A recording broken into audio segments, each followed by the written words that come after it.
Welcome to Creative Diagnostics channel. This video we are going to talk about from the discovery to the evolution of noroviruses. In the early 1970s, people generally believed that viruses were not a common cause of acute gastroenteritis in children, and that bacteria, such as pathogenic Escherichia coli, Salmonella, and Shigella, were the main culprits. With the advent of two key technologies, radioimmunoassay and transmission electron microscopy, Kapickian developed the immune electron microscopy technique, which used specific antibodies to aggregate and envelop viral particles, making them easier to identify under the microscope. Using this method, researchers observed a 27-nanometer, small, featureless, and low-concentration virus-like particle in samples from children with acute gastroenteritis. The presence of specific antibodies against this particle was later detected in both patients and volunteers, confirming it as the pathogen responsible for the outbreak. The virus was named Norovirus, becoming the prototype for an important but hard-to-culture group of gastroenteritis viruses. Since the 2000s, as genomic characterization of more NOV strains advanced and researchers increasingly shared sequence data from different genomic regions, a wide spectrum of variability became apparent, and recombination among strains was recognized, a topic that will be explored further in the following sections. With the widespread use of rotavirus vaccines and advances in molecular diagnostic technologies, norovirus (NOV) has surpassed rotavirus as the leading cause of acute gastroenteritis (AGE) in most regions and age groups worldwide. Globally, norovirus is responsible for approximately 685 million illnesses and 212,000 deaths annually, accounting for nearly 20% of all acute diarrhea cases. Socioeconomic status influences both the risk and severity of norovirus infection. Detection rates are highest in upper-middle-income countries, 18% of AGE cases, while lower rates are observed in lower-middle-income, 15%, and low-income, 6% countries. This disparity may stem from limited diagnostic capacity in low-income settings, competition from other more lethal pathogens, and potential immune protection due to early and frequent exposure in infants and young children. Endemic norovirus gastroenteritis primarily affects children under 5 years of age, with the highest incidence concentrated among infants aged 6 to 24 months.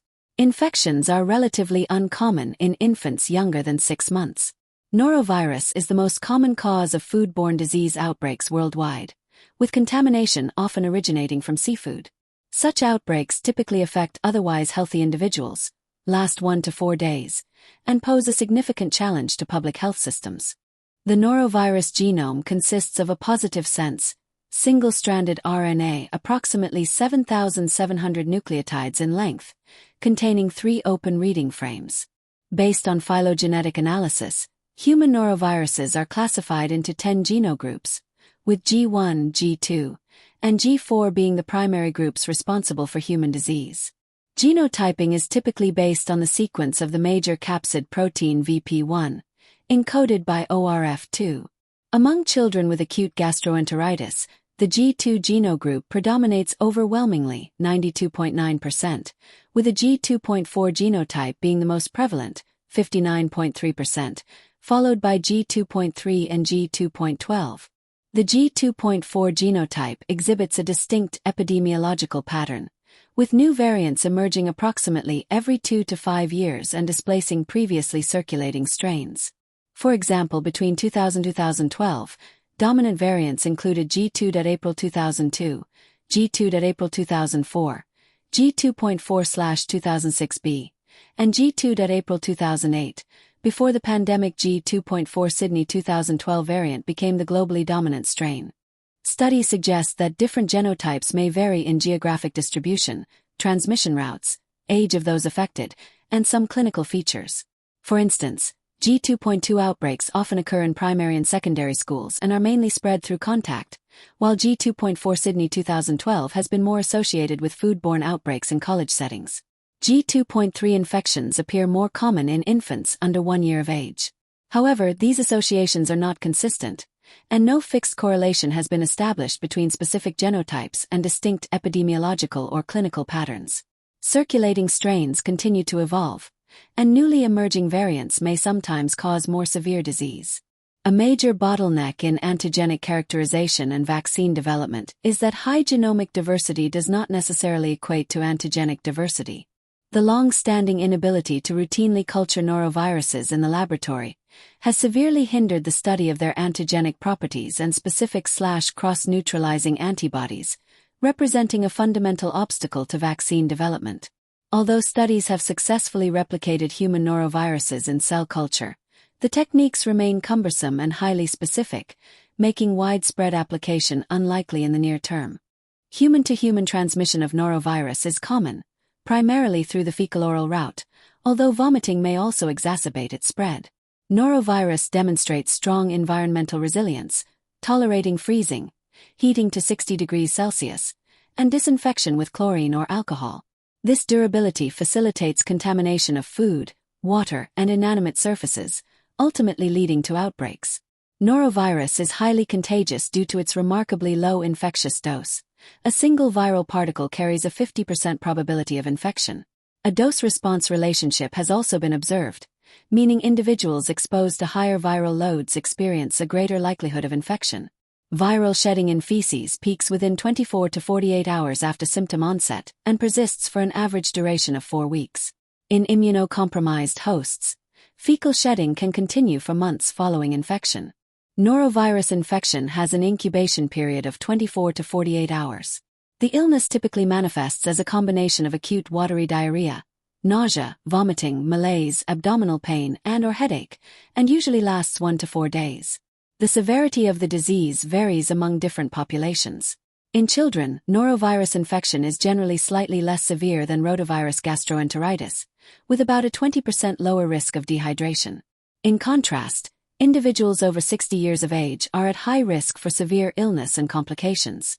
In long-term care facilities in upper-middle-income and high-income countries, norovirus outbreaks occur frequently, resulting in hospitalization rates of 0.5% to 6% and case fatality rates of 0.3% to 1.6%. In addition, the virus can lead to complications and extraintestinal manifestations. Chronic diarrhea may occur in immunocompromised, malnourished, or elderly patients. Certain norovirus infections may trigger necrotizing enterocolitis in newborns or exacerbate inflammatory bowel disease.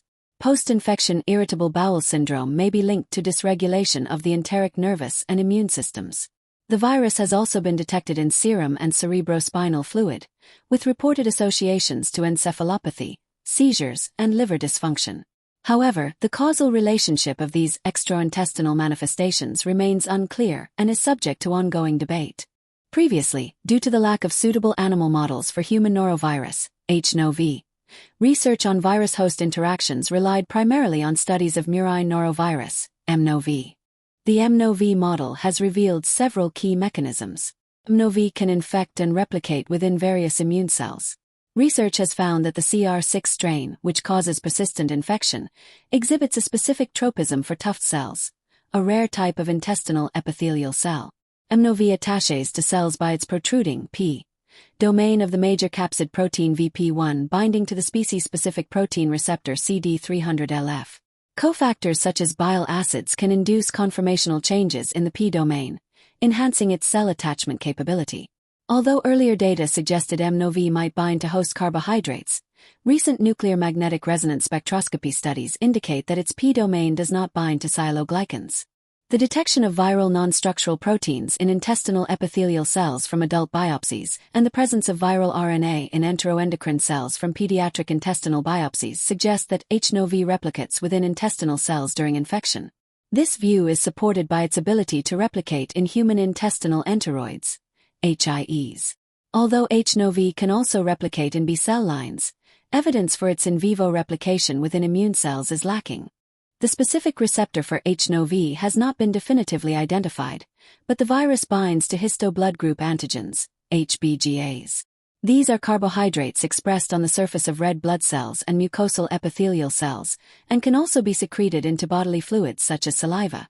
Individuals who express a functional fucosyltransferase 2 FUT2 enzyme secretors are susceptible to specific HNOV genotypes, while non-secretors are resistant to them. Given the importance of HBGAs in HNOV pathogenesis, it is important to note that glycosylation patterns in zebrafish differ from those in humans when using this model for in vivo HNOV studies. Furthermore, in vitro studies have shown that bile acids can bind to H-Nov and promote its replication. In the M-Nov model, after the virus replicates within host cells, its components are recognized by various innate immune receptors, initiating a type I interferon response necessary for clearing the infection. During the acute phase of human infection, both pro-inflammatory and regulatory cytokine responses can be observed, which may be related to symptomatology. Studies using human intestinal enteroid (HIE) systems have shown that innate immunity is crucial in H-Nov pathogenesis. H-Nov triggers the expression of chemokines, e.g. CXCL10, and interferon-stimulated genes, predominantly inducing a type 3 interferon response. However, there is strain-dependent sensitivity to endogenous interferon, explaining why globally prevalent strains like G2.4, which are more resistant to innate immune signaling, can spread widely. An effective adaptive immune response to M-Nov requires both humoral and cellular components. The cellular response depends on CD4 and CD8 T cells and requires an effective acute interferon response to be initiated. In contrast, ineffective innate and subsequent cellular immune responses have been observed in mice with persistent infection caused by the CR6 strain. For H-Nov, the role of antibodies in limiting infection has been described, but data on the cellular immune response remain limited. However, the fact that H-Nov can cause chronic diarrhea in individuals lacking cellular immunity suggests that this component is also necessary for controlling the infection. Mice treated with antibiotics to deplete their gut microbiota show resistance to both acute and persistent strains of murine norovirus (M-Nov), directly demonstrating the crucial role of microbiota in facilitating infection. Co-receptor function: human norovirus (H-Nov) can bind to HBGA-like molecules on the surface of gut bacteria, which may stimulate viral replication and enhance its resistance to heat stress. Influencing target cells: the microbiota may be involved in regulating the number of key viral target cells. Tuft cells: antibiotic treatment reduces colonic tuft cells. Mediating antibody response: a functional gut microbiota promotes the production of secretory IgA, which is necessary for efficient infection in mouse models. Specific microbial components can promote the host's antiviral response, thereby limiting infection. For example, lactobacillus and polygamma-glutamic acid from Bacillus spp. Can promote a type I interferon response and suppress M-Nov infection. In healthy adults, the abundance of certain bacteria, e.g. Ruminococcus and Faecalibacterium, is inversely correlated with salivary anti-norovirus IgA levels, suggesting these bacteria may be associated with lower susceptibility to infection. A human challenge study found that subjects who developed asymptomatic infection had a pre-infection gut microbiota enriched in Bacteroidetes and depleted in Clostridia compared to those who became symptomatic. This suggests the baseline microbiota may determine clinical presentation post-infection. The infection itself alters the composition of the gut microbiota, an effect that is strain-specific. In humans, a subset of adult H-Nov infected individuals showed significant microbial shifts, such as increased proteobacteria and decreased Bacteroidetes. In children, viral AGE, including that caused by H-Nov, is associated with decreased alpha diversity and changes in specific bacterial taxa. The development of a norovirus vaccine faces significant challenges. These include the genetic diversity of noroviruses, with a continuous emergence of new mutants and recombinants, limited understanding of the correlates of immune protection, the lack of an effective cell culture system for virus propagation, and the absence of an easily accessible and suitable animal model. Over the past few years, multiple approaches to norovirus vaccine development have been explored. A table summarizes the current status of these candidate vaccines. Overall, the vaccines that have advanced the furthest in clinical trials and are most likely to see the light within the next 5 years are those based on virus-like particles, VLPs. 2 such candidates have reached advanced human trials and have demonstrated a good safety profile in adults and, more recently, in infants. Immune responses to these VLPs tend to be genogroup-specific and potentially genotype-specific, suggesting that the vaccine formulation may need to include multiple genotypes. Several population groups are expected to ultimately benefit from norovirus vaccination: elderly individuals living in nursing homes, adults gathered in relatively closed settings, and key personnel whose operations could be significantly disrupted by a norovirus outbreak.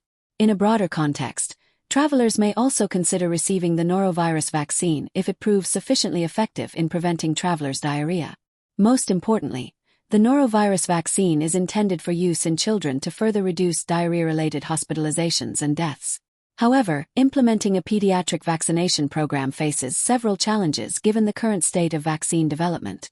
First, the most advanced candidate vaccines require intramuscular administration, which complicates implementation due to the need for appropriate infrastructure and human resources, making it more complex and costly than oral vaccines. Second, convincing parents to add yet another jab to their infants' already crowded immunization schedule to prevent a diarrheal pathogen poses an additional challenge. Thank you for watching. If you want to gain more knowledge, subscribe to the Creative Diagnostics channel. We are dedicated to help you succeed and advance your research progress. Visit our website for more information.